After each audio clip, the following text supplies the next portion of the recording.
Good morning, good morning. I said, look at this. My God, everybody's jumping in straight away. Good morning. Look at, no, they can't see you yet. It's still the outside camera. You know how this works, Mafalda-san. You remember. It's a success street view. So I should say it's going to be a hot day and a success day. I didn't check the weather, did you? I didn't even look at this. I was already sweating by the time I left the station. Why would you be sweating? It's just a bit humid. It's not even Okay, I've changed the view. I've put the street people now. Okay. Welcome. This is Mafalda-san. Those Good morning. of you regular viewers know exactly who this is. What's person. that? No. How many? This is your second time this year, but you were here once before, twice before. Twice before. This is my fourth time. No way. Gonna have to start paying less. Mafalda was here last week. She's generally in Japan about once a year, and whatever. Yep. She'll tell you more about it when she's speaking. She's about once a year. The main thing is she's an ink painter, as we'll see, and she comes to Japan because this is where your would you say your teacher, your sensei? Yeah. Your sensei. So he's in the Tokyo area? He's in the Tokyo area in Kamata. So a little bit. So just once a year. He's willing to put up with a once a year student. Is that okay? Or is this something for he several does? lessons? No, he does teach other international students as well. And he teaches regularly. So he just has certain times of the year where it's easier for people coming. So this is not something bizarre and strange for you to come from overseas to have a few lessons with him and then get an assignment for the year and go back home? No, because usually people here would be on a monthly class schedule with him. So for him, it's a bit more intensive when I come because I try to catch up a little bit. Pack it in. Okay. Yeah. So that's the deal. So generally about this time of year, Mafalda comes over from Switzerland, where she lives, and we've known each other for a long time. I say known each other, you've been a customer when you're buying. Yeah, that's true. You and That's how it Lars have started. been buying our prints for more years than I can remember. So she's been a wonderful supporter of our work. So anyway, she was here the other day. Most of you know about this already, but it's the new ones here that don't know this. Mafalda visited a few days ago to touch base and check in. And we found ourselves talking about, brushes and doing this. And it was really kind of silly. I realized at the end of that stream, we had spent 15, 20 minutes talking about how she does this. And then we both realized after the stream, let's do this on stream. So we're going to turn the whole thing over to her. There will be no woodblock printmaking today, no carving, no nothing. It's going to be all up to her. And the idea is this, that she's not going to give us a lecture, but the questions that we were asking, how do the brushes work? How do you make these strokes? How does this thing, how do you do the paintings? She'll spend, I guess, the first part of the stream showing us some basics, sort of a little mini tutorial. And then you've saved, what, the last 15, 20 minutes or so? Yep, 20 minutes, I think. And she'll start then with a clean sheet of paper, and she's going to I'm going to try and do a full composition. produce a masterpiece. Full performance. Before we get going, I'd like to ask a couple technical questions here. The audio and things. The video is no problem here. I can see what's going on. The audio, at the moment, we have stereo audio. Mafalda's on this channel, which I believe is the left channel, and I'm on the right. Is it making sense? I'm hearing audio is great. Mafalda's a tiny bit quieter, but I think I can't adjust them separately here. So it's just me that I need to speak up louder. Whatever, I think we're okay. I tend to sometimes mumble Yeah, on me this. too. But, and we did try and do it. I believe at my side, I'm on the right channel, so it makes sense here. But somebody's saying here it's switched. Is it? I don't know. Nope. Yeah, it is supposed to be stereo. Okay, anyway, we're good to go. So we're good to go? We're good to go. Enough of that. Very good. Let me know. I will be, of course, riding chat while chatting with her. I won't be hopefully talking too much. You'll be... You're supposed to be asking then all the questions and be the curious person. Basically, I'll basically keep quiet at the beginning. I will read to see if there are questions. Yeah. And you just explain to us what's going on as it goes. The paper Mafalda will be using today. Mention all that. Yeah, there's wonderful Gampi paper. And I'm going to be using, even for practice paper, I would never use Gampi for practice paper. But this is just all for you. We want nice quality and we want to be able to see good contrast. So one of the things Gampi paper is good for, it shows you really gradations very nicely.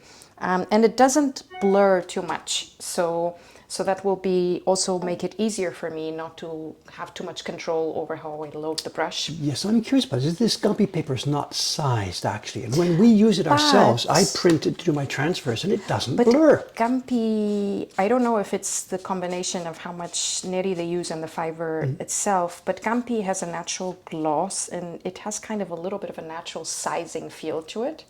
which I think is probably what influences that bleeding. So this is just not behaving like blotter paper. When you put your brush down, it doesn't go wow. like only if it's really loaded, and that's not the case. You see here perfect edges. Like if I were to really load it like that, then you see it blotch, and even then very it does. slight, not yeah, so yeah, much. yeah. So I would need to really like Okay, okay. like do it like that. Yeah, I see. And you how it can is do that. spreading out. Yeah, now it's spreading a lot. But then each different kind of paper you get, does it behave differently? And you have to Yes. adjust your brushing depending on the paper you're using. Yeah, I totally need to start from scratch with every new paper to understand. See, it keeps going. Yeah, it's keep going. Yeah, I can stop it if I want. I can just blot it out a bit, and that will stop. And that's actually just one of the techniques you use. You often use very edgy lines, like if you want to have like the sharp feel.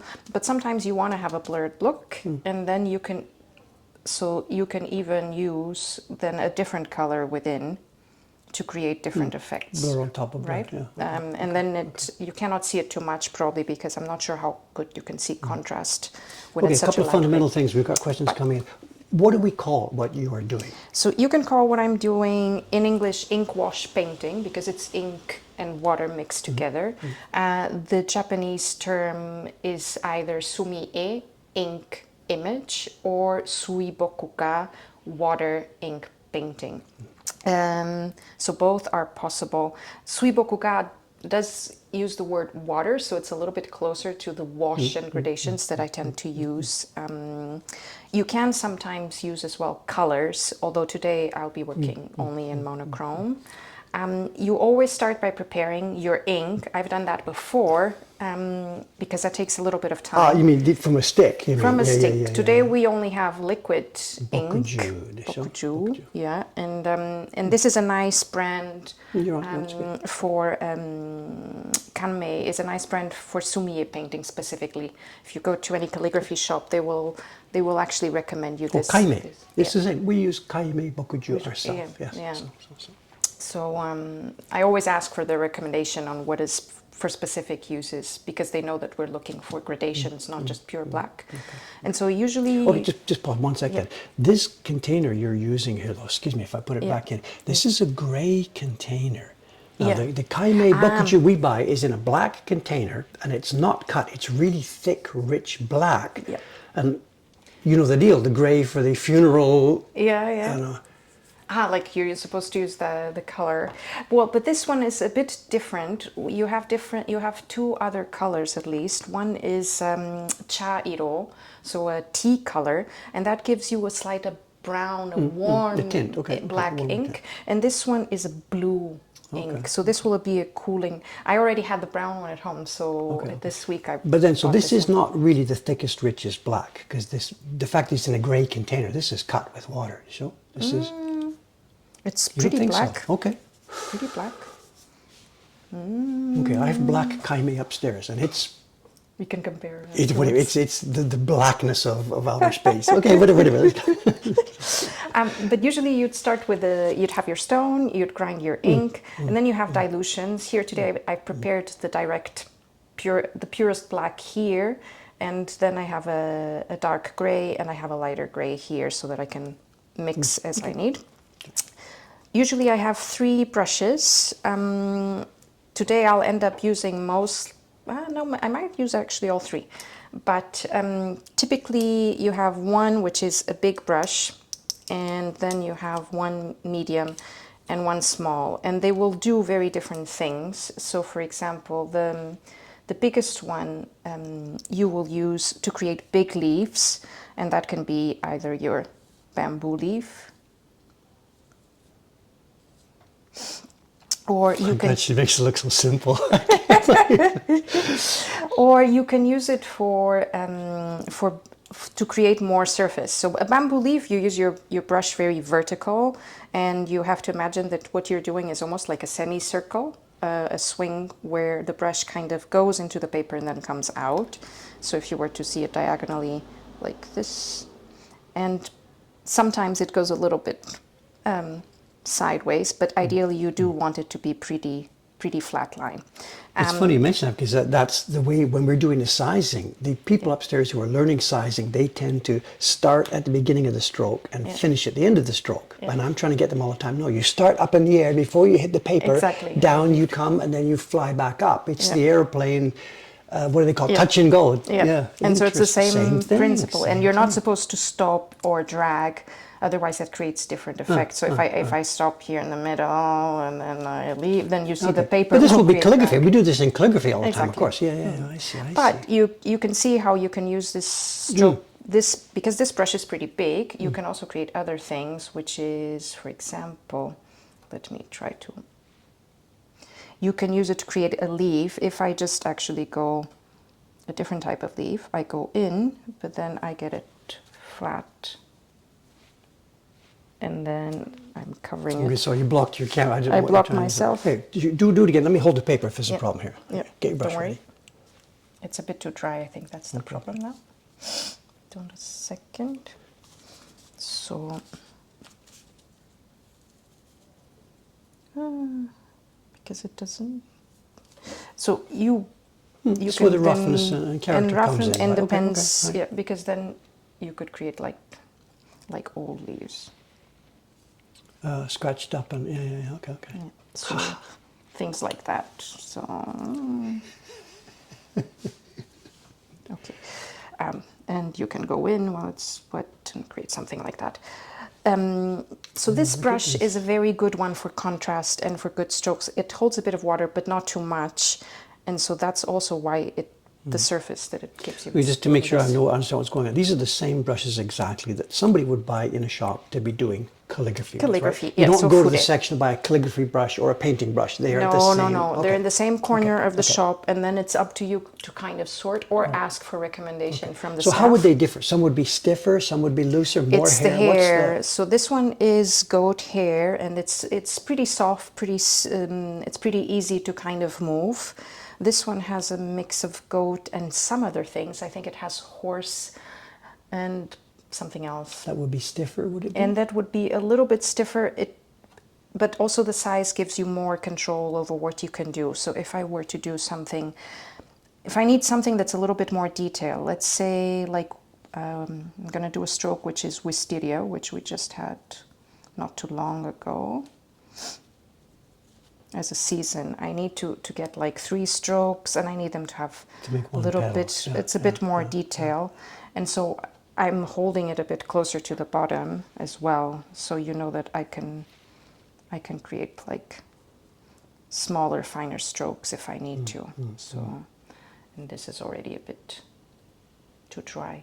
So the thing with Gampi, because it absorbs so well without blurring, is it takes all the water in your brush without a problem. So you can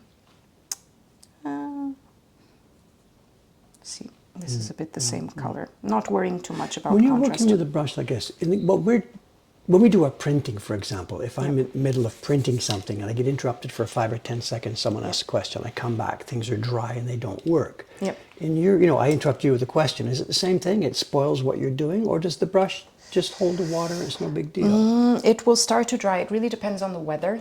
So sometimes if the weather is very dry, for example, it depends on the capacity. So this one will probably be fine because it holds more water. This one, it's sable hair, and it's the one you use for that type of line. So you can see that it gets stiff pretty quickly, and I you see, need I to. see, okay. So you prep and go. You don't fool around. Yeah, especially okay. because this one is what you use for fine details and fine lines. So, for example, you could see something like that.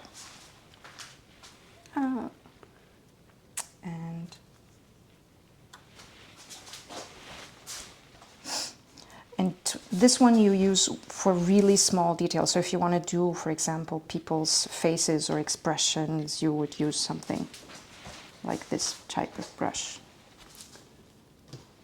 Now I'm going to be doing something really small. I can't tell what it is. What are you doing? Oh, you're making a face. I see. So Okay. something very small, but obviously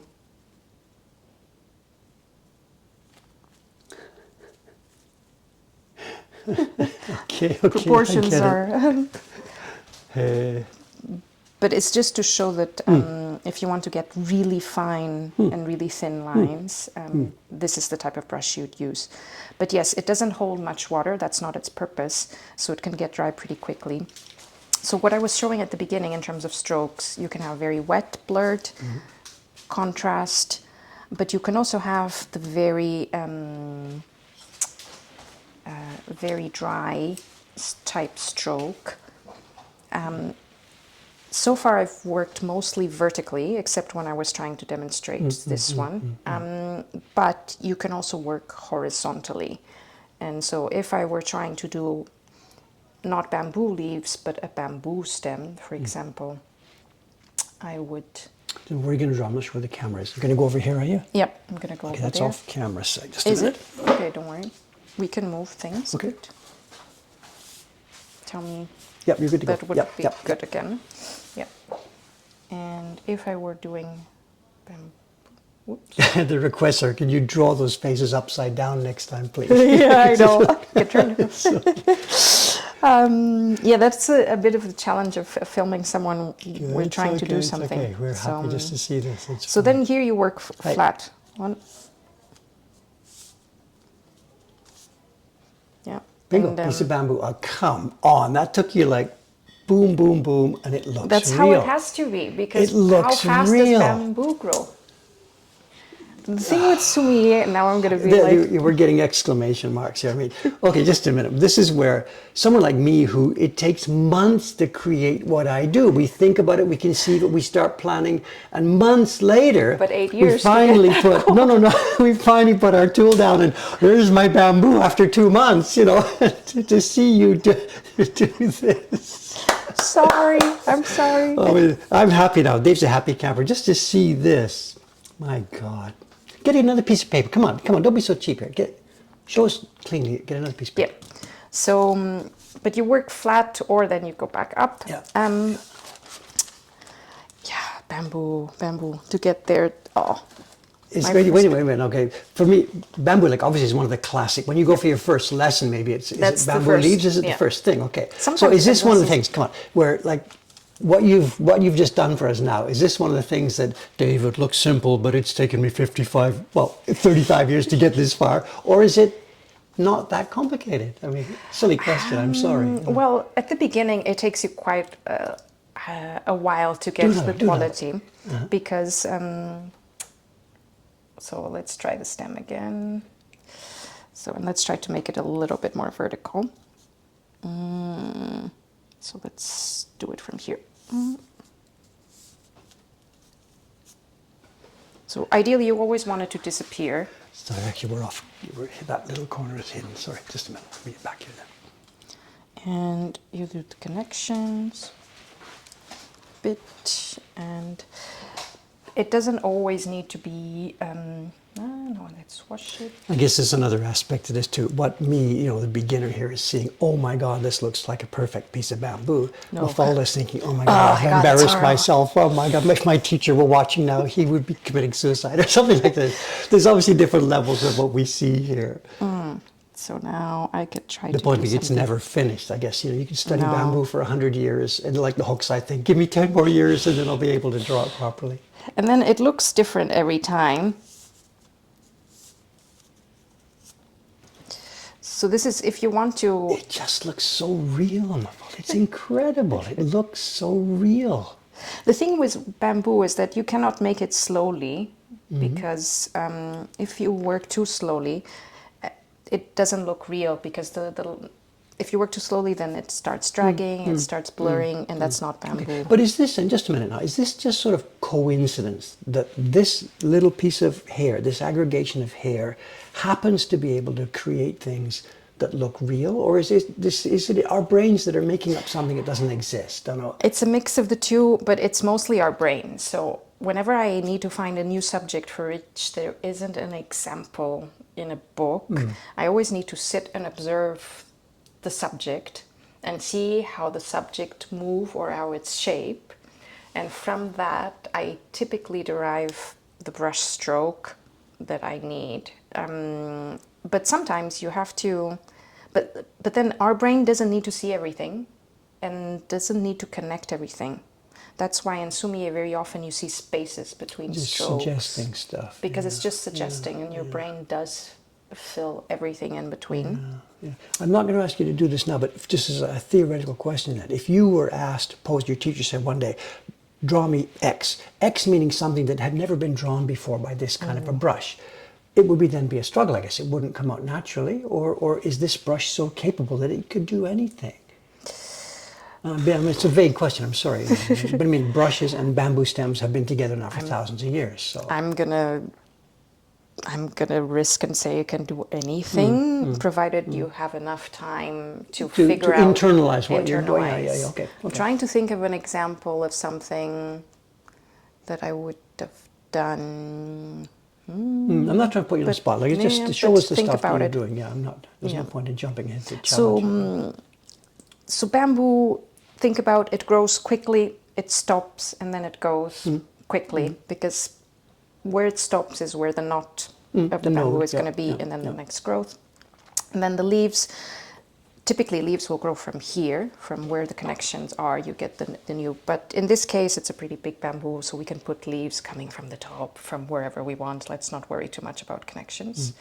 One of the things you might have noticed is my brush has different colors. So I haven't talked too much about that, but typically you can load your brush differently. So if you're working vertical, you can load your brush by dipping just the tip of the brush in the ink. Yeah, and I've dipped it a lot, but that probably will be able to show you a bit too much. But typically if you just load it from the top, you can see that you get the tip black, yeah.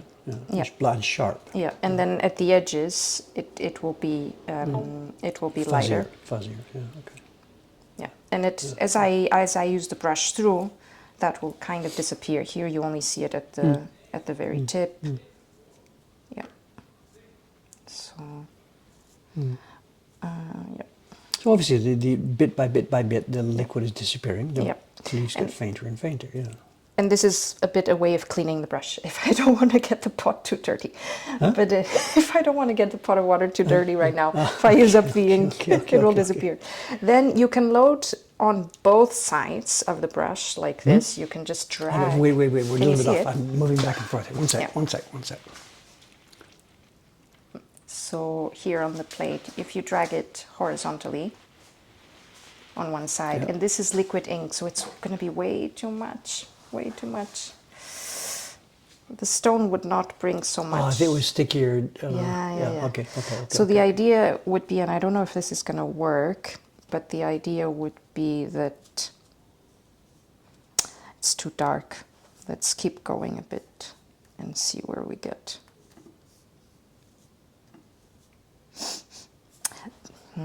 It's really a bit too dark here. And if I wash it, let's try a bit. Maybe that.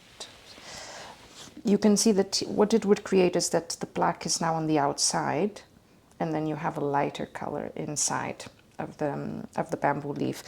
Once it dries, you can actually see it a bit, but probably on camera we're not going to get that type of contrast to work. Something, I'm not sure if this is a relevant question or not. When we as carvers are carving calligraphy or a bamboo leaf, something that somebody has designed by a brush, one of our considerations is what we would call the omote and the ura. And for us, the omote would be the front of the line, and the ura would be the back of the line. Yes. And if this was a calligraphy, not so much a bamboo leaf, but a calligraphy stroke. And our goal would be, for the most part, to carve the front, the omote, quite straight and sharp, and the ura more fuzzy and broken up. And that's from how the brush moves.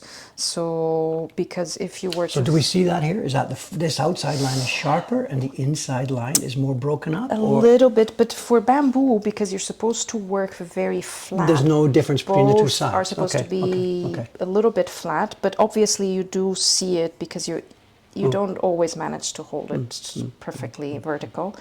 But there are strokes where you will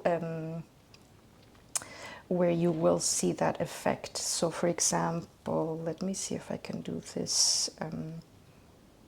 So if I were doing something like here, like a leaf, like this, I'm gonna fill it in. So here, my brush came this way, the tip of the brush, and that would be your omote. So this part is not as sharp. Here you can't see it so much because I loaded it with a lot of water. Got it. But and then when I do the second part of the leaf,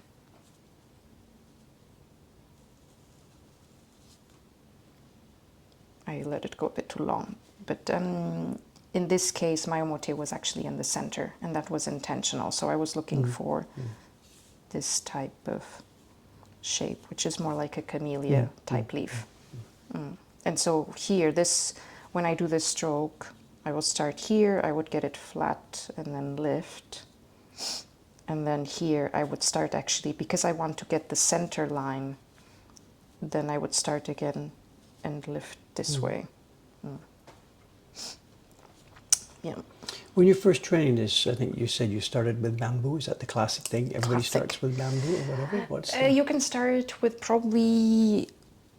you can start with chrysanthemum, or you could start with orchid. You could start with the classic for themes, but typically bamboo is when the a one. student comes to a teacher, Yeah, we're you'll gonna go- probably So be what is it? bamboo. Is it bamboo leaves, rocks? I mean, what's the group of stuff that people train on? Train on. So you train bamboo, and you spend a lot of time on bamboo at the beginning. Then, in order to show other types, then you go through the seasons, and the seasons define a little bit what you learn next. But typically, it's flowers and small animals, and then it's landscapes. And with landscapes would come like rocks, trees. Can you show some different kinds of strokes then, rather than moving on from bamboo? Yeah. Let me. Ooh. Actually, I could have left it black. So let's see if I wanted to. So I need to show you a bit what I'm doing. So up to now, we've always worked with a fine tip brush. And if I want to do things like rocks, this is pretty loaded with water.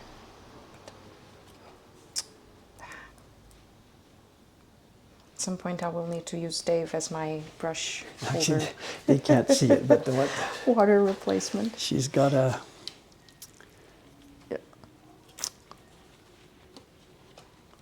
There's a...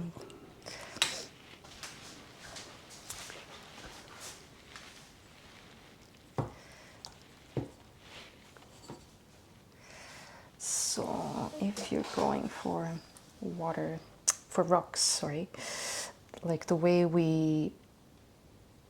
like in the composition that I've shown, that I brought for Dave last time, you'd probably be using your brush opened a bit like almost, well, like a brush you use to sweep the, like a broom, something you'd use to sweep the floor. And so this way. And then you can change the orientation of your brush as you go. So now let me think about, do I go left or right? Usually I'm left-handed, so if you're left-handed, She said typically, usually she's left-handed? usually. Go, try. But you want to go from right to left if you're left-handed, because the minute you put your hand down over something wet, and you'll smudge everything. That's from experience. So let's think about...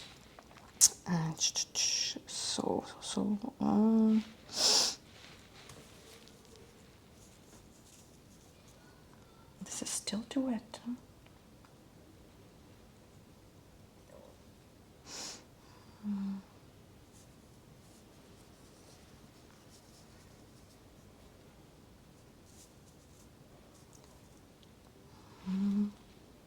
Let's try to...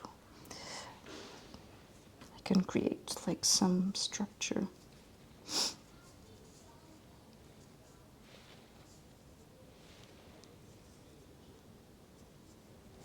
These sort of jagginess I see in your movements here. Is this whether you were doing it, or are you nervous because you're on camera? I'm a bit nervous, but you are supposed to be doing it as well. How much is natural and a shakiness?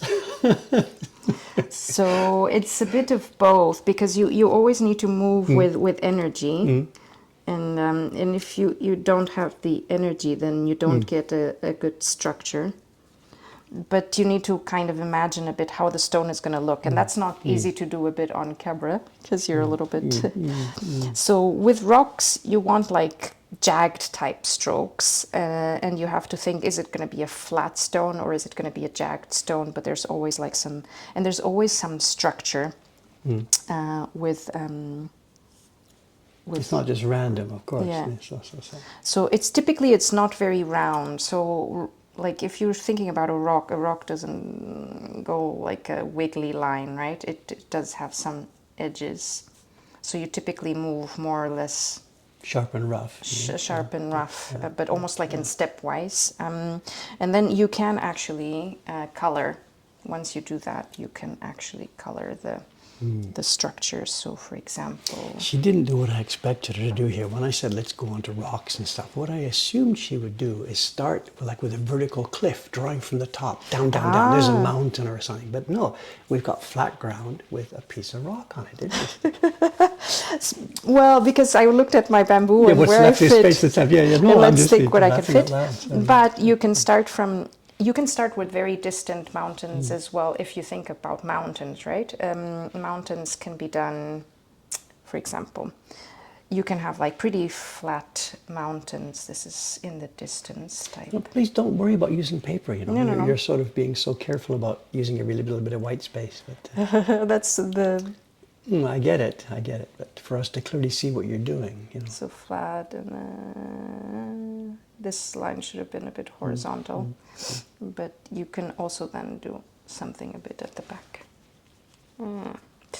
So they can be pretty flat in the distance type, or they can be like very, very big.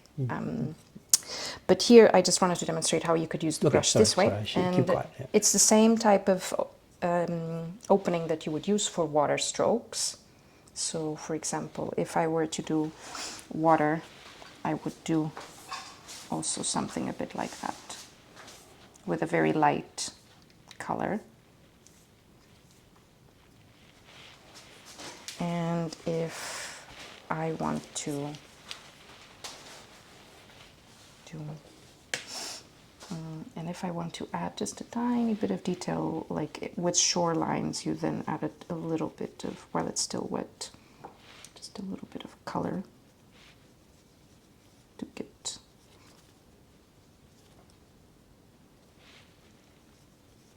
This is still pretty wet now, so I can't get a very...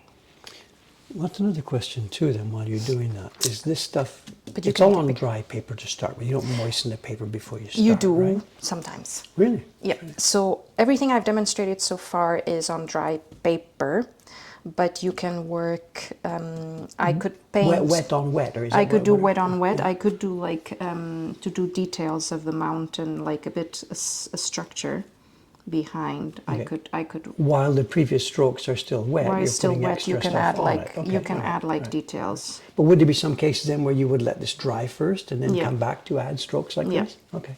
So because you see that everything still blurs, if I wanted to get like Yeah, I sharp get your sharp lines, edge. You wait need for to it to wait for dry. it dry. Okay. And that's important. But sometimes you want the wet effect, and then you get something pretty different. But Someone's asking, is the paper unsized? It's raw Gampi paper as we buy it. Can you pass me a sheet, please, Yeah, Mafalda? there you go.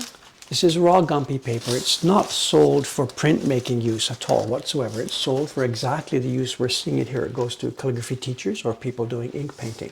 It's as it comes from the factory. The one we have here actually is quite old. This has been around for, that kind of packaging hasn't been used for a long time. This is 20, 30, 40 years old.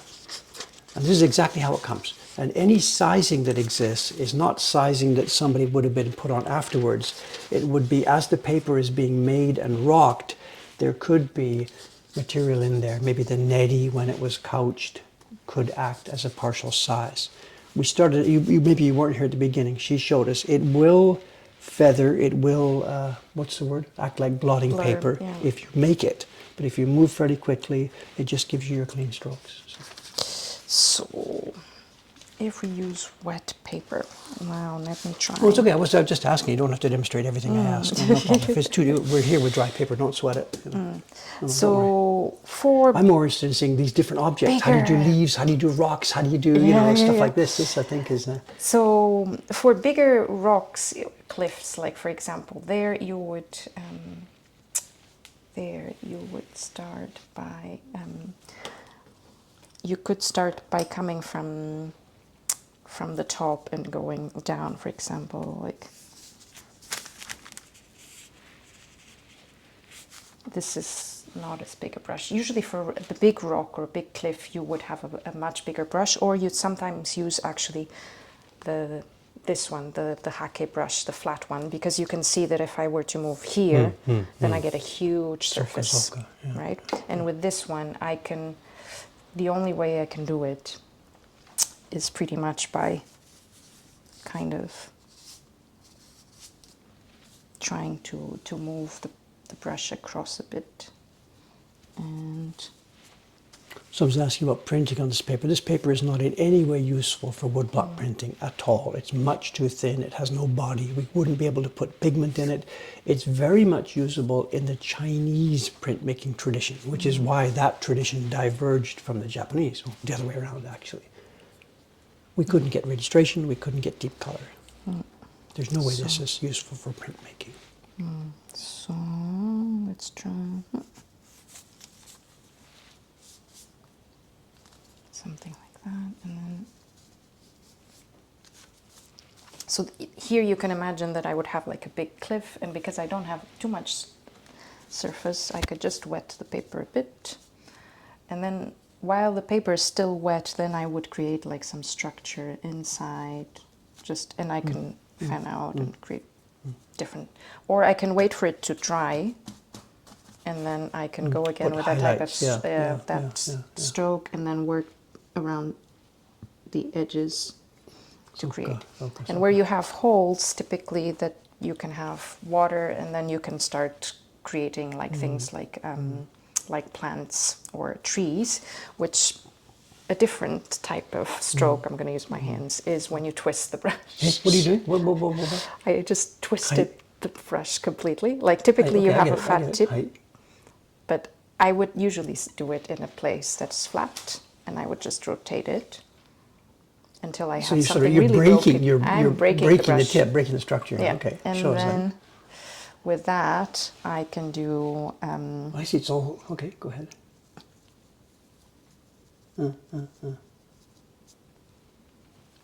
I can do old trees.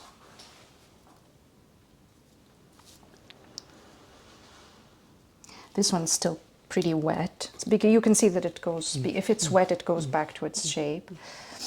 And then you can make it grow.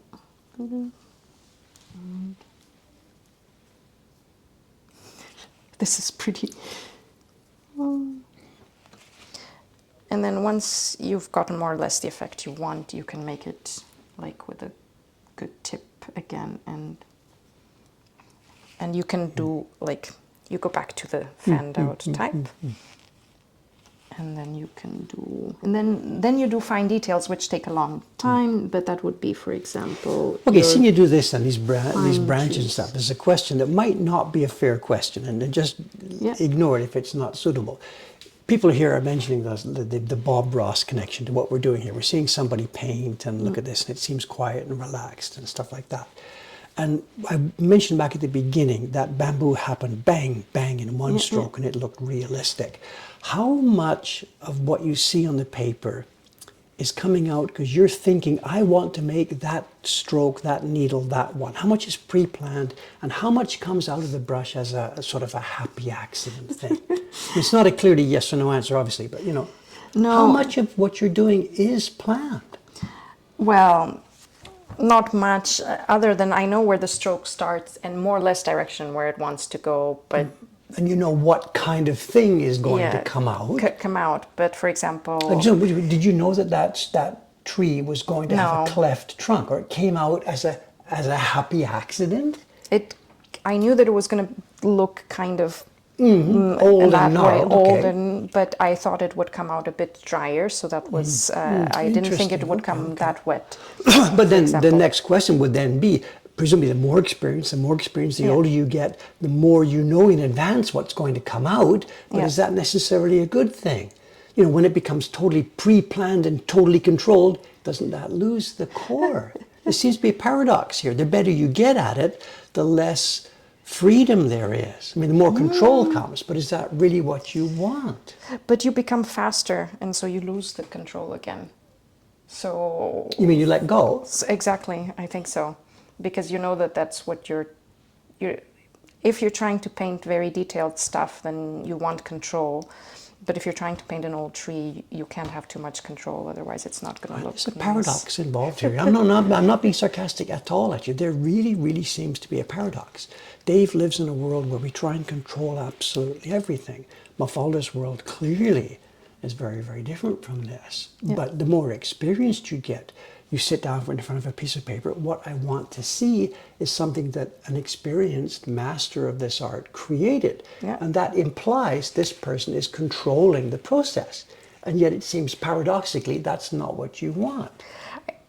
Like because you want some happy accidents to happen, you can't go at it with the intent I want to control everything exactly. Otherwise, But if you're not controlling it, then what am I seeing that gives why is an expert's picture better than a beginner's picture, you know? I'm laughing as I ask this. I have because no it's answer. muscle memory. What you want to get is muscle memory. Right? So a control that is a bit mindless control, that Exactly. I mean, inherent body is doing it without the intellectual control. Exactly. So at the beginning, your biggest is you think, am I holding the brush right, and am I moving? And then half an hour has gone by, and the brush is still here and hasn't touched the Okay, paint.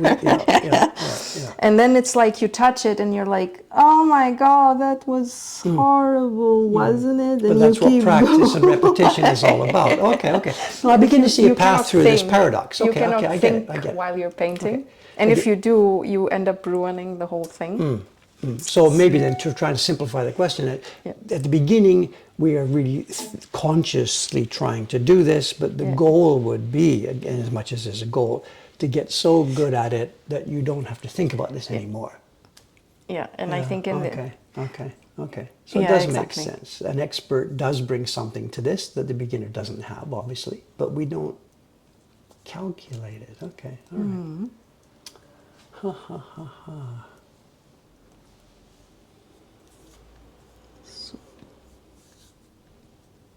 Yeah, you can see that now I have, for example, a brush which is only giving me 2 lines rather than the full set, and that's not as nice.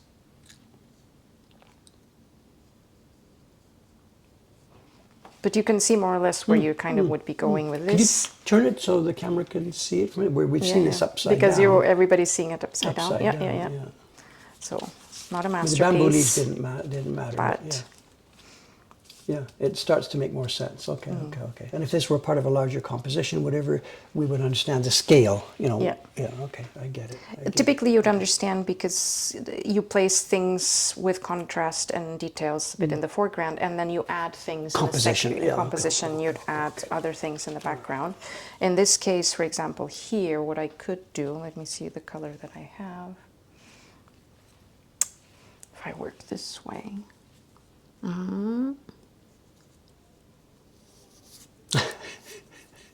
To pile on the stress here, people are asking about what are the opening bids for this composition. There are no. We know where this one's going. Come on, give the lady a fair break here. She's feeling a little bit of / embarrassment, stress from doing this, and the paper's sliding around. So she's probably thinking, "Oh my God!" Usually you'd have a really heavy paperweight. Is there something I can try and? No, don't worry. Okay. I think for our purposes. I assumed you were bringing everything you needed. I'm sorry. I actually don't have. I use a lot of stuff that I have in the hotel. I mean, my kids, when they were practicing calligraphy, they had this. They had the felt. They put the paper on top, and they put that weight, that metal. What's it called? There's a name for it. The metal thing, because you're pulling your calligraphy brush down always. It's an okimono, isn't it? Like I don't know the word. I'm sorry. But it's a paperweight, really. I think. And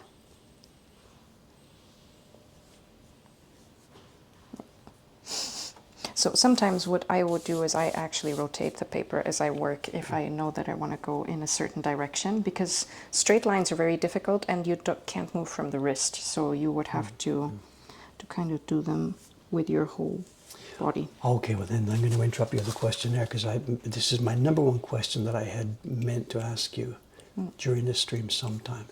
The left-handed thing. I know when you try and draw calligraphy with its absolute dictated patterns, the very basic stroke for one starts at the left, goes to the right. So for a right-handed, quote, normal, I'll use the word in that way, a right-handed person, you dip the brush, you pull for the stroke. And everybody here learning calligraphy, China or Japan, is the same way. It's all structured from the ground up to be done by a right pull, down and to the right, down to the right, down to the right. So trying to do a calligraphy as a left-handed person is a real struggle.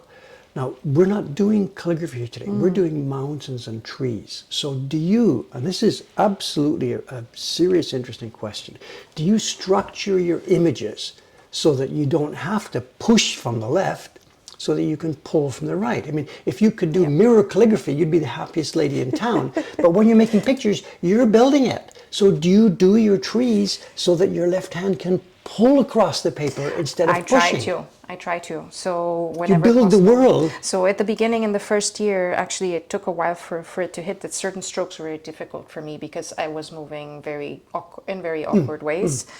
So that's another thing. You probably, if you think you're looking at my strokes and thinking, oh, I'm going to do it that way, not necessarily, because in the meantime, I work for as a left-handed, and so certain strokes I've learned to do like in a way that's easier for me, but it wouldn't be the way that's on a book, because books are 100% for right-handed people. I mean the training books, The training books are right-handed strokes. Okay. If we took some random picture from the past, X hundred years ago, there's an ink painting. Can we tell that it was done by a right-handed person because all the bamboo leaves go in the same way? Surely not. They must have been good enough to do it. Yeah. So your goal would be that it doesn't matter, right? It doesn't matter. So typically I could do bamboo from both sides, but then I need to prepare my things. So because I'm left-handed, I know that if I'm going to work from here, then the setup will be on the other side. Look at this. Tell me. Okay, that's so right. right-handed person would keep this they would be having it in different sides. So if you had this setup over on the other side, you would be dipping the brush, then carrying the brush across an empty paper. No, I mean, you're lefty, right? Yeah. Okay, put it in your left hand. So if this dish was over here, we're over here, you would dip it in the water, and then now you get a dangerous situation. You've got to carry the wet brush across the empty sheet before you start. Yeah. That's why you keep it here. Yeah. So that's to make my life easier.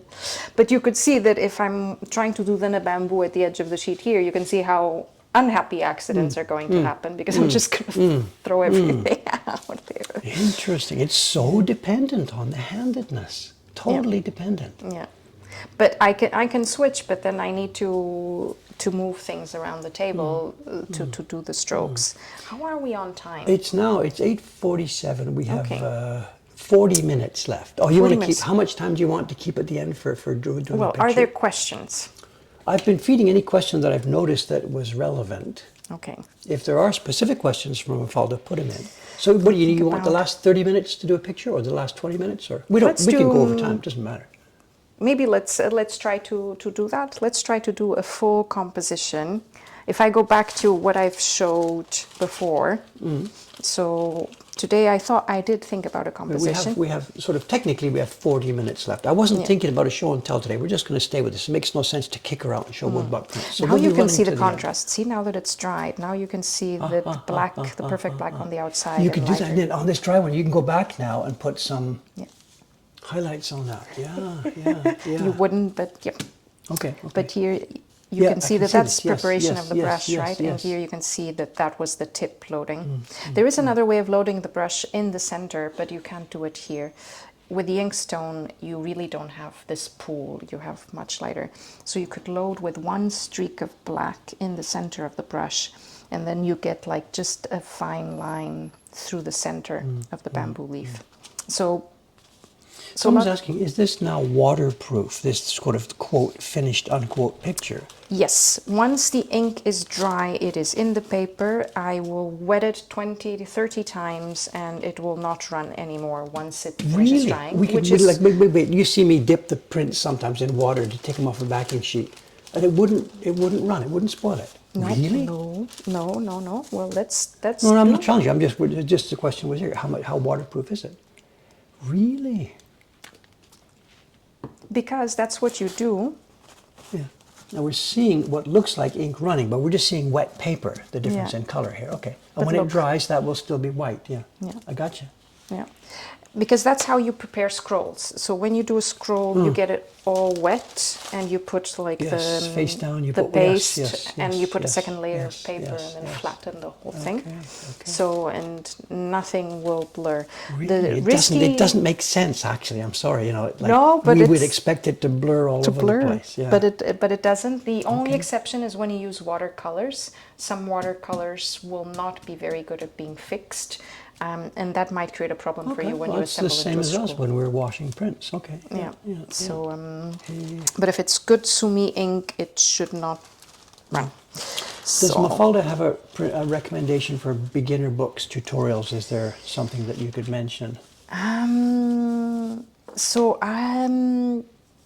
There are some from Sumi E painting books. To be honest, I've always learned from examples, and I only got books then from my teacher the first time I came to Japan, and those are all in Japanese. They haven't been translated.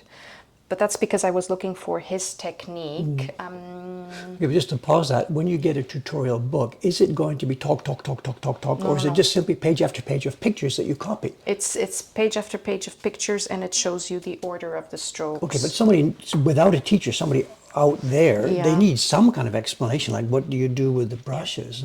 Are there that kind of tutorial books in existence? Yes, there are. And YouTube? I don't know. And in YouTube, actually, you do find some tutorials like start to finish. My sensei actually does a few.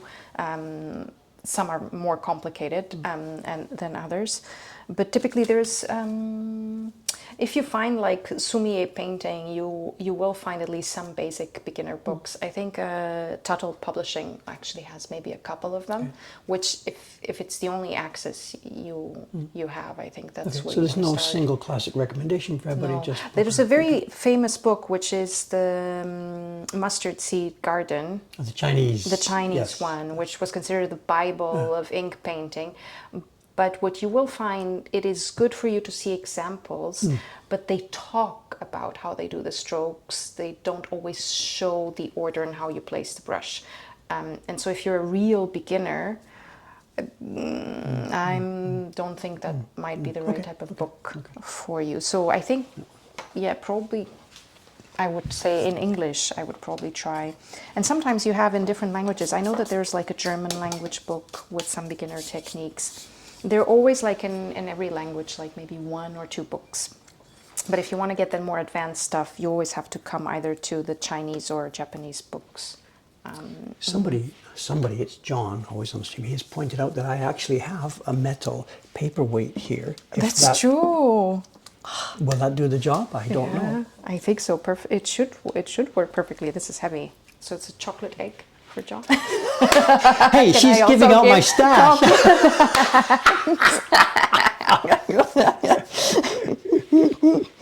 So John's passing it. He says it was Karen's idea. I don't know. I'm sorry. I'm catching part of this.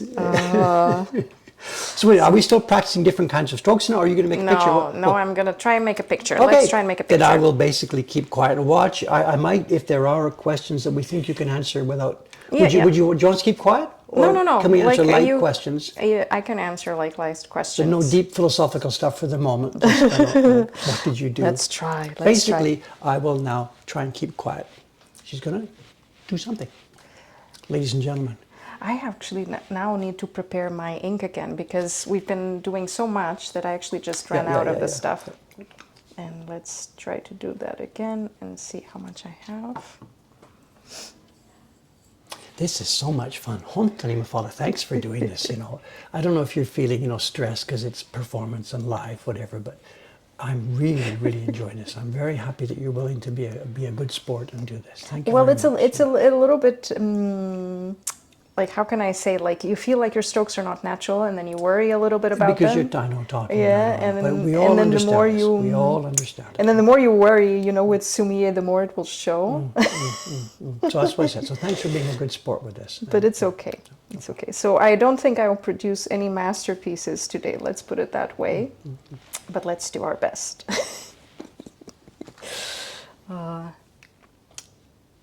Could I ask you to maybe now replace Yes, the ma'am. water? This one? Yeah, yeah. So just clean water up to the same Yeah, level. just Hi. yeah.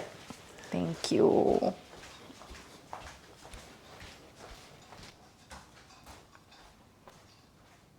Should I start while he's gone? Okay, so let's see, which color do I have? So,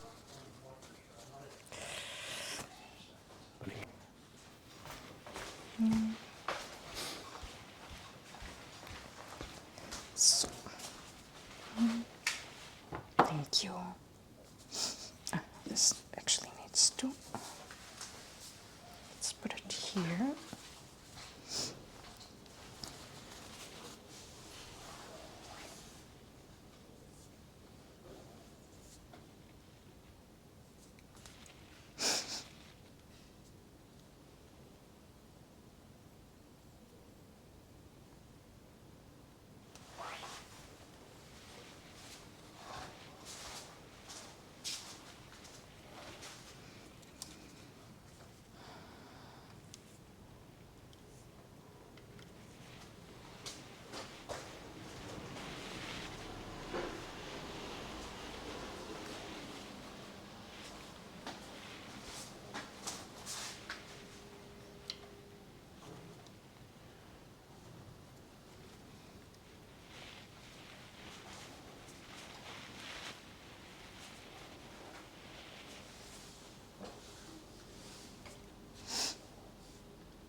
Now, let's try.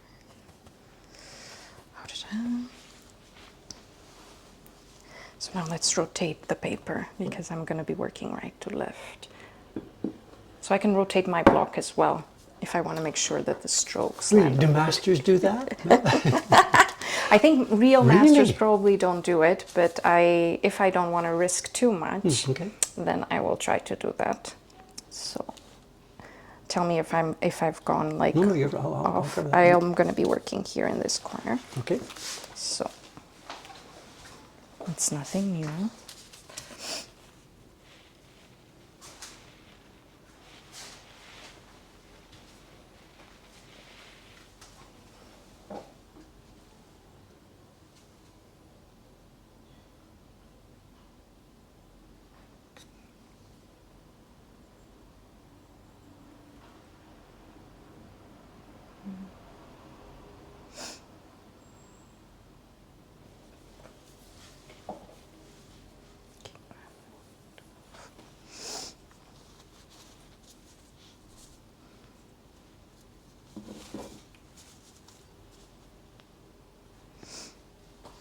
I have to cover the stroke.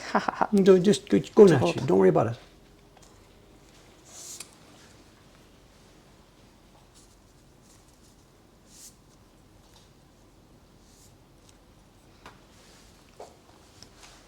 So you can see this was a little bit too dry. Stroke. Now I can rotate it again. And then I put it here. So I put the paperweight, I always put it wherever I don't need to go with my hand so that it doesn't stop the movement. That's, I think, the rule of thumb that you're trying to get. And now let's see if I have a very dark. You know, another thing here, this desk actually is tilted. Of course, this is my carving bench, so it's tilted down towards her. I don't know if this is a benefit or a trouble or what. I don't know. Think it is much trouble, to be honest, but let's see. So let's try.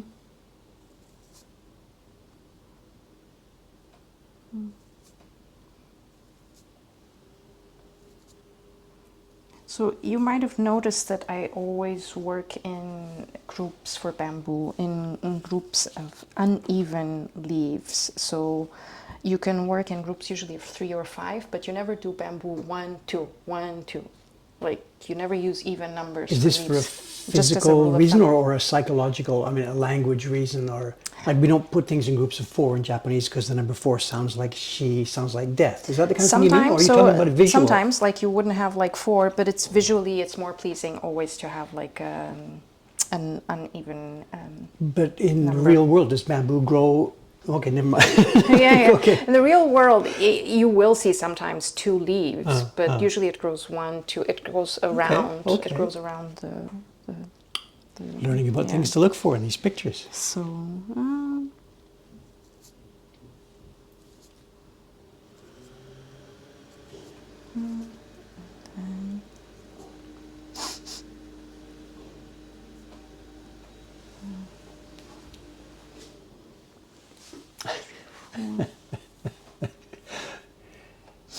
Bob Ross, you know, he said Yeah, the Bob trees Ross. are in groups of 2 because they all need a friend. So the bamboo. Oh, the bamboo. Bamboo doesn't need friends. It's got its own resilience. So I'm gonna try and get really black now, but this might get then a bit too wet. Let's see. So if I go over a wet surface, then you will see that the stroke will blur. So sometimes I will try to get the paper a little bit dry. So there could be again. cases where you would come back to this hours later. Okay. I could. Okay. But now we pretty much work with what we have. So, and you can see there, right? For example, but I can use that a bit to my advantage.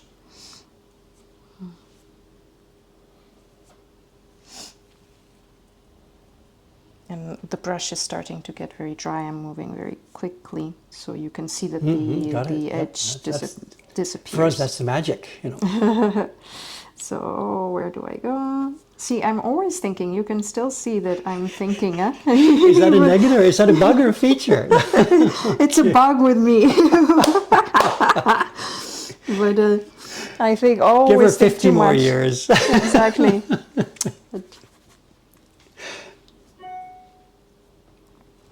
And okay, I think that might be enough for our.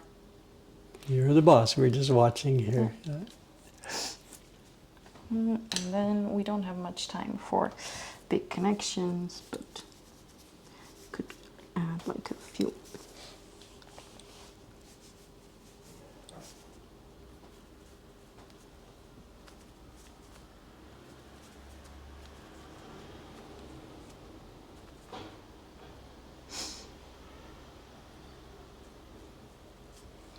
I guess another part of it for her must be the question of when to stop. In any, Exactly. any group of leaves, anything, how much is enough? You obviously have a plan for where you're going with this. What else is going to happen? Like this is a little bit too vertical. I probably should have stopped there, but if in hindsight you always know. I should have stopped there. So let's see. Do I have time? Have time. It's not. We have easily a half an hour, but we have whatever time you want to take. If people stay with us, they stay. So there's a half an hour before our normal time. So let's see, because now I'm gonna do something. Let's see, where does it fit? Now I need to look at the composition and think, okay, where is my next subject going to go? I mean, what's coming up? Mountains, or So.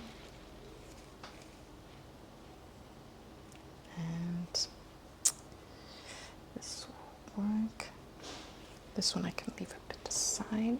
They want to see a Hokusai horse, but I guess that's not a good thing for today. So maybe that's what she's planning. To keep I've never quiet. painted a horse, actually. In 8 years, I've never painted a horse. Never. No, because we haven't had the year of the horse yet.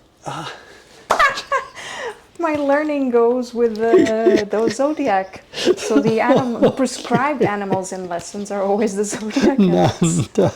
So you start with you really want to start with this the on the year of the rooster. snake. I know, I started in the year of the rooster because that's the first one I learned. She's I've probably learned the not dog. I've learned She's the not wild joking boar. either. I'm not joking. It's not a joke. And because I was working on that bloody night rain and other things, like my dragon is not actually a good one. I need Are you there to. being asked, well, how's your dragon? Not very good, which is a Please, shame. let's not get too sidetracked here. So, but that would be an interesting series of tutorials or videos, of course, going around those things. But Yeah. it's a shame for me because I was born in a year of the dragon, so I should be pretty proficient on it. But I'm not. I'm not. So, sometimes you pick up an old sheet of paper. Actually, somebody asked that just a moment ago. So, To see if the you're not color, quite the sure, actual yeah, color. you do test on a piece of junk Yeah. paper. So if I want to know the exact answer is color, yes.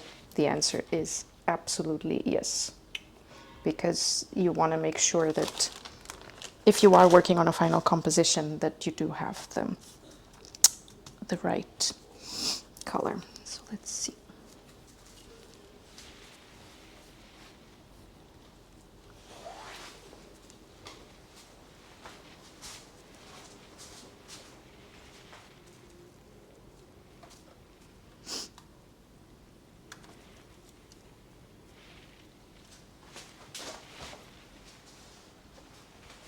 Yeah, you probably need to zoom in. I've zoomed in, yeah. so we can't see the bamboo anymore. I've just zoomed in on this part. Is that okay? So,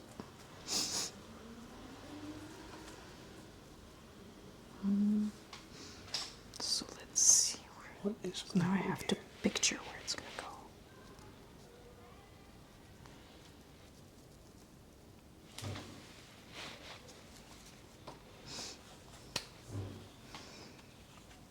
That's a bit too wet.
Now I need to think about like, oh, what is it? I'm being completely.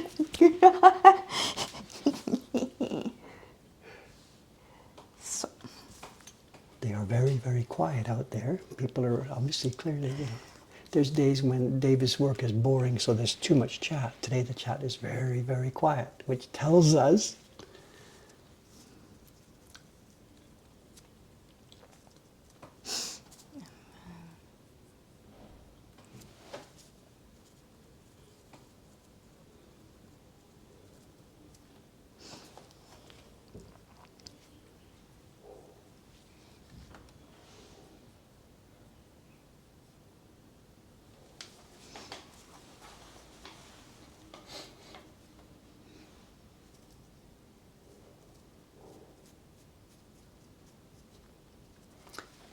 I don't know clearly what she's doing here. This is a different ball game completely from that bamboo. Clearly, I mean, the bamboo thing, it's one stroke. We understand the concept. Our brain grabs it and says that's a piece of bamboo. You cleared the ball. It's clearly a bird now. What she's doing, and birds can be wings up, wings down, happy, sad, upside down. There's a million variations. So obviously, lots more. You can see she's thinking about what to do. How much is already in there? She knows where this is going. I don't know. But clearly a completely different approach from that bamboo. This is the commentator whispering in the background while the athlete's busy here. so let's see. Let's test again. Yep. I think we can work with that because we want it to be. So now I need to rotate again a bit. I need a different type of stroke. Let's see here, just a bit.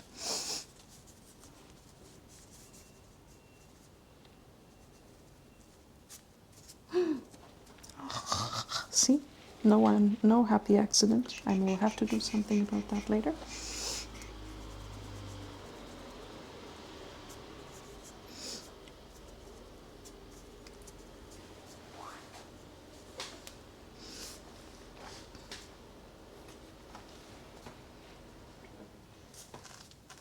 See, that's what happens when your strokes get too long. And that's control, right? You do not know how that's gonna be. Actually, the audience is gonna love this because my easiest way to work now Upside is down? gonna Okay. be upside down.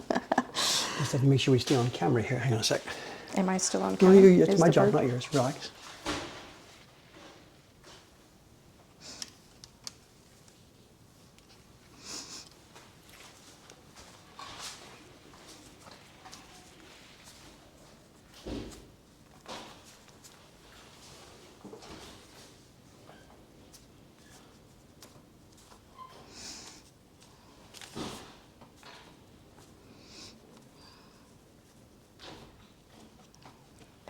Rotate it a bit again.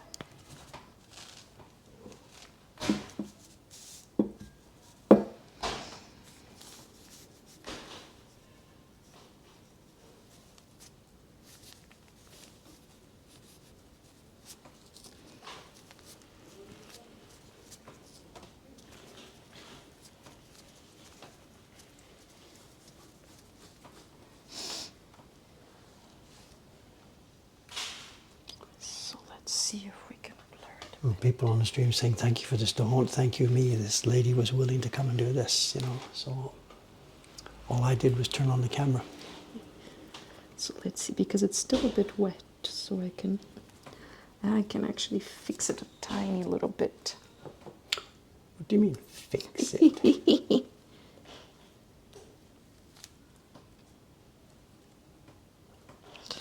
So let's see.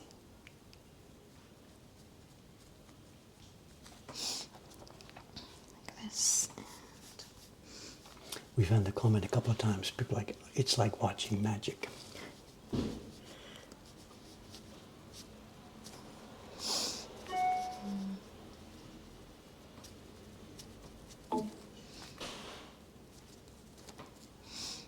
And then here it would be.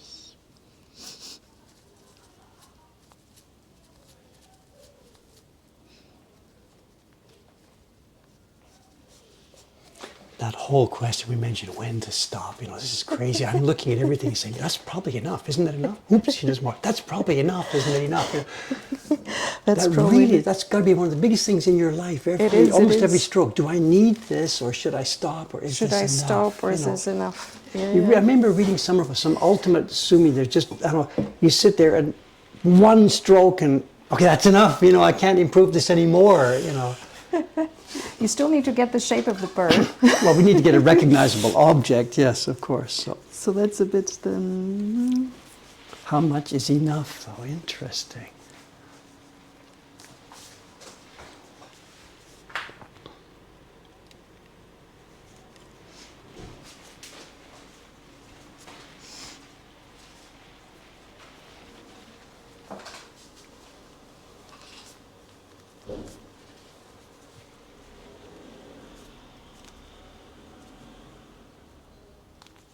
And my brush is now very, very dry.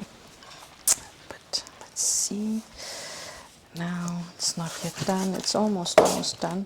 No idea. Am I still on camera? I think so. I think I'm here. Okay. Then I need to wash it again. And now let's do light stroke.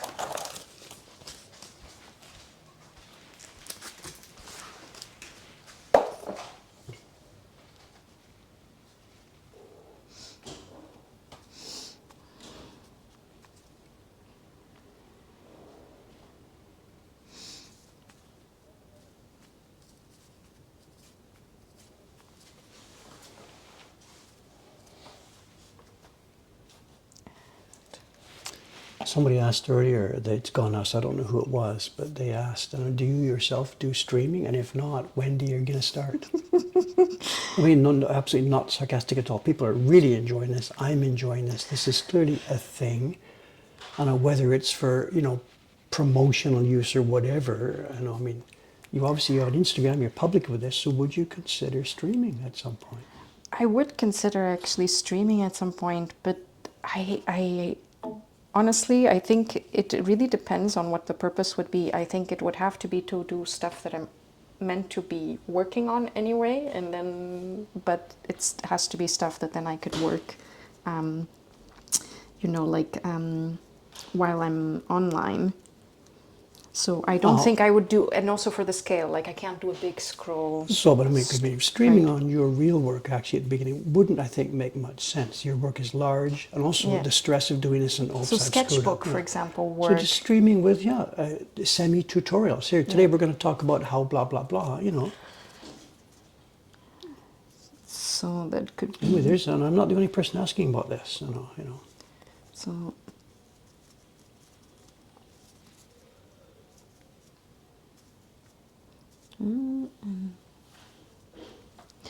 I think this is actually probably about enough.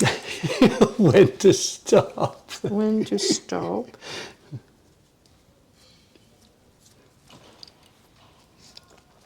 Someone's asking about the kind of bird. I believe this is a sparrow. It's certainly, this is the idea. This is the idea that it is a sparrow. It's a bit insulting if we can't tell what kind of bird it is, then she's sort of, but I mean, I think it's clearly a sparrow. It's a very standard thing in Japanese art, absolutely.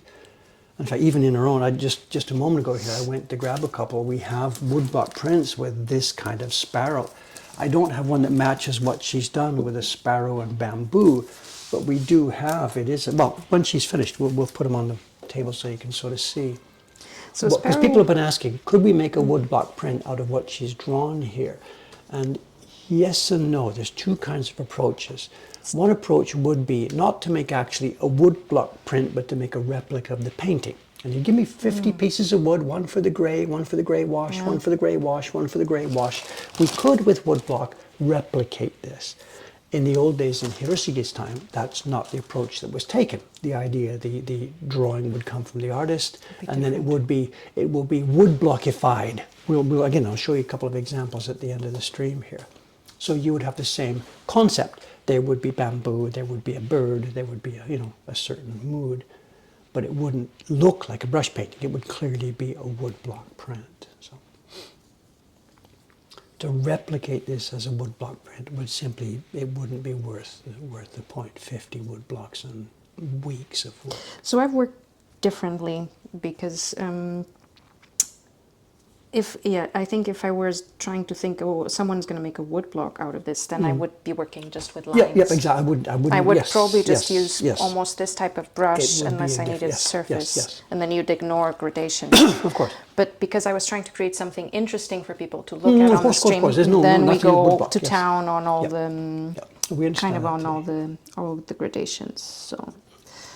So the sparrow is done. If it were a little bit, if I had more time to prepare the color, the mask would be just a tiny bit blacker. Excuses.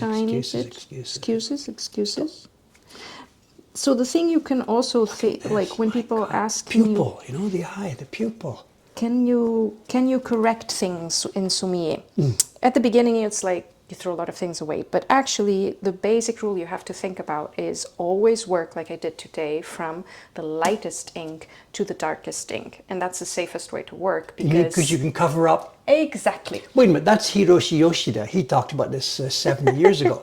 When you make it a woodblock print, if you get in trouble, make it into a night scene and cover it all up with darker pigment. How are you talking about the same thing? But if you start with that and that goes wrong, it's you're like doomed. Yeah. Okay, but wait a minute. Now we had partway along somebody said oops, because you yourself said oops. I say oops a lot of times. Okay, but then you fixed it. Then I tried to fix it. Yeah. But it was here. It was here. You incorporated it into the design. Yeah. So here, what happened? You can still see it a little bit if you're picky. You saw that this first wing stroke went into the head. Yes. It went into the head of the bird, and so there it's like If it's not fully dry, the paper, then you can still try to blur it a little bit, so you learn to work with it. So the dangerous things are, has it fully dried? Because you know, once it's fully dry, it cannot be moved anymore. And is it light enough that you can still cover it or imagine something else? So this is it, bamboo Okay, and how much Sparrow. can you, let me see if I get the right room. If you can turn it to the camera then, just a Camera, sec, let's let try me. it. And The camera's at a bit of an angle, so yes, we can try and find, just a sec, I'll try and get the just tell me how to one. move. I left, don't know, right. just you leave it there, I'll move mine, Yeah. hang on. Just And a sec, I'll- let me get to the right. I can't see my computer screen, so. Keep the tools here.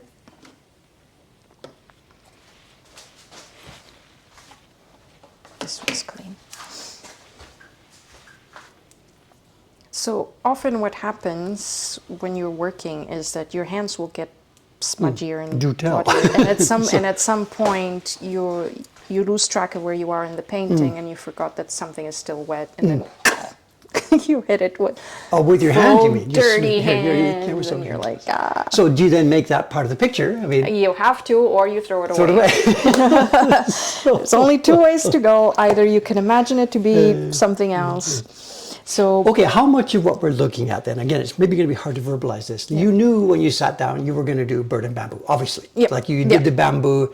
I first I thought, she's crazy to put the leaves in without the stem. Well, what's going on? You can't put the stem over the leaves.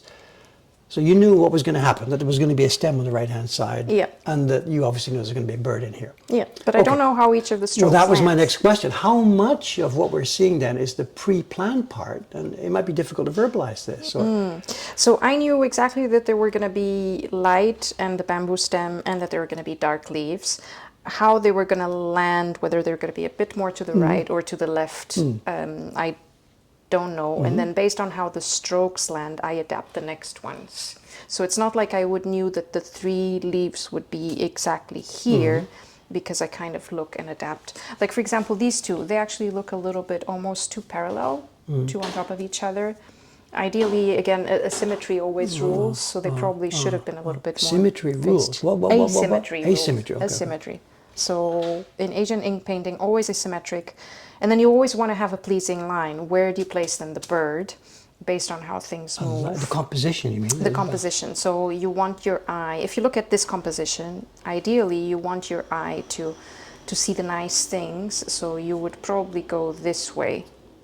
So you want it to be a bit, so you wouldn't place the bird too far out, and you wouldn't place it too close in. You want it to be a little bit tucked under the bamboo. Okay, but you talk about things like where you wanted the eye to move. Me, as a viewer, I mean, not a painter, I don't know anything about the brush. As a viewer, I pick it up and look at it. To me, the viewer is first going to see it's a picture about a bird. Yeah. Boom. I mean, the bird seems to be it's front and center, and that's the moving, living action thing. Yeah. So to an unsophisticated viewer like me, this is a picture of a bird Yeah. in a specific environment. But I don't think in terms of my eye goes here first and then goes across the paper and stuff. But I try to always think of where's a bit the S line going through. How can my eye then move? Yes, it focuses on one thing because that's the living thing. But then how does it move across the image? That's how you arrange typically the elements. So The you're elements- talking about the background construction that the creator is thinking about that would be invisible to the viewer, but that if Yeah. it wasn't there, I wouldn't be as happy as I am this way, sort of Yes. idea. And usually it would be, there are two rules that you use. One is, let me still go back very quickly.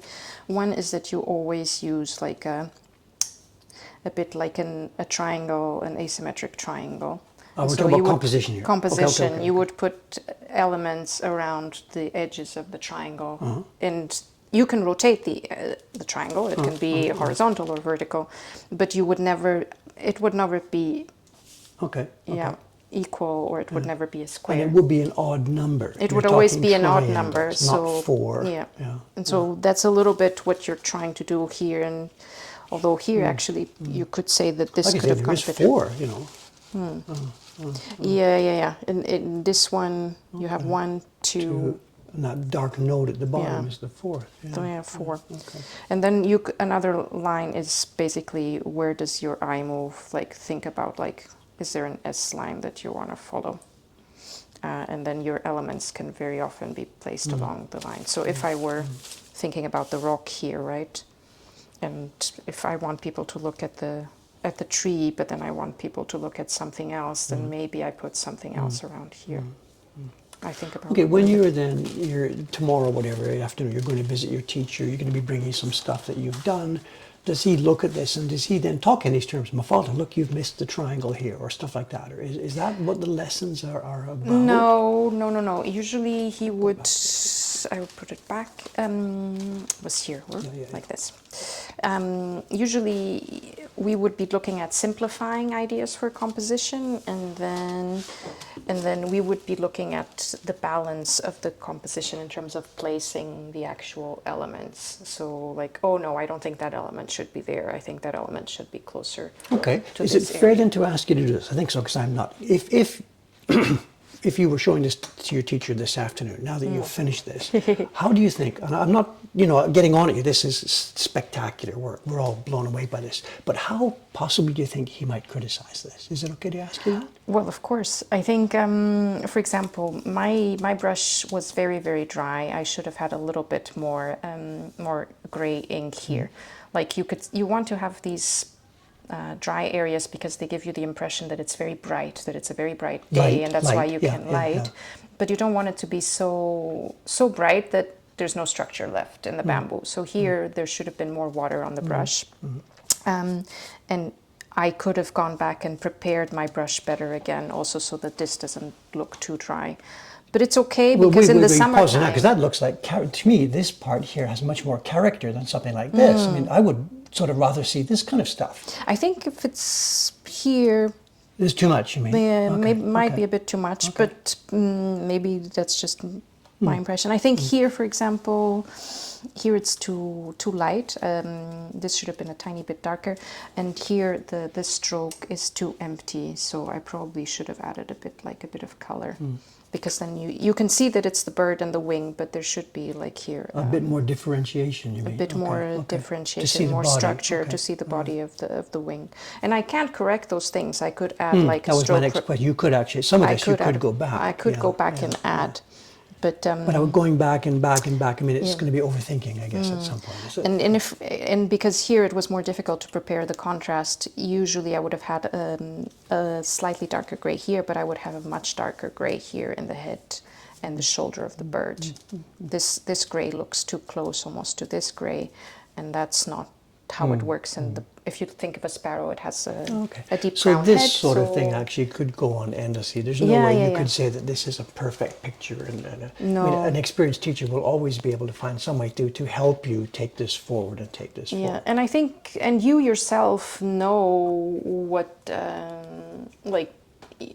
what to start looking for. Once you start looking for it, it's like you know what you like and what you don't. But sometimes you also need a bit of distance. You don't want to look at it immediately and criticize. This was my next question. If we leave put it this away and you come back again, like a day or 2 days later, are you and then thinking, you'll oh my God, I did this in public. How could I do something so bad? Or no? Or you start to see more details. You start to appreciate things that maybe you didn't in the first day, and you start to see other things that were like, oh my God, that's horrible. But so interesting. You might also find things that turned out. Yeah. Okay. So here I know that I was very afraid of blurring the whole thing, and so by default I left my brush almost very dry in the morning. In a lot of the strokes, and then you can see that in the final result. So at home, obviously, I would risk more because if it really goes wrong, I would toss it and start again. And here we don't have so much time. Hey, the thing is full of thank you. I mean, just for coming, for being. Did a we good manage sport. to do it on time? It is now. It's 9:30. We really need to sign off. I can't say thank you enough for being a good sport about this. It's wonderful. It's nothing to do with Japanese printmaking, but I have had so much fun the last half hour watching this and learning. Part of it is because people mention the magic. I think, oh my God, I could never do this. She makes it look so simple.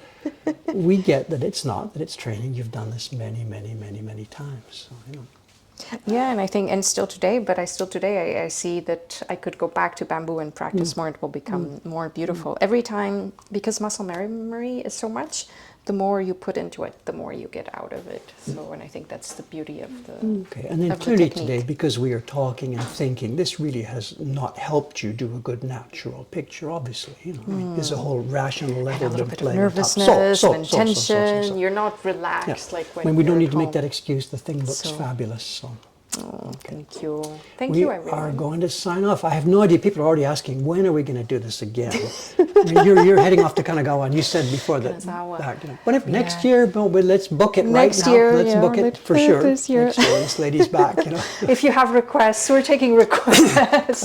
But now that she's learned how popular this is, I don't know if I'm going to be able to afford her next year. I don't know. like appearance fee. We're back to Johnny Carson. Is it a About free- that book you got, who's paying who to be here? Exactly. Okay, we're going to sign off. Hey, really, thank you again. I can't say thank you you. enough. They've put your Instagram link is in here. That's, I guess, the Perfect. best place to learn more about this. And my The lady- website, yeah. I haven't been on Instagram recently as much because the algorithm doesn't show anything to me. Well, you better put something on it now because it's getting passed around here. So the lady again, Mafalda Tenente from Switzerland, a long-time friend, a good customer of ours first, now obviously a friend. Thank you again. I had a ton of Thank fun. you. Thank you, Thanks for everyone. watching. We'll put the outside view up here. Cover up. Well, no, let's just end with your picture. Just leave it there. It's okay. Going to sign off. Thank you again. See you in a couple, no, it's 3 more days, back to a normal scheduled, boring old day of tracing on the iPad on Thursday morning, Wednesday night for you guys. Thanks much. Good night Bye. for now. 3, 2, 1.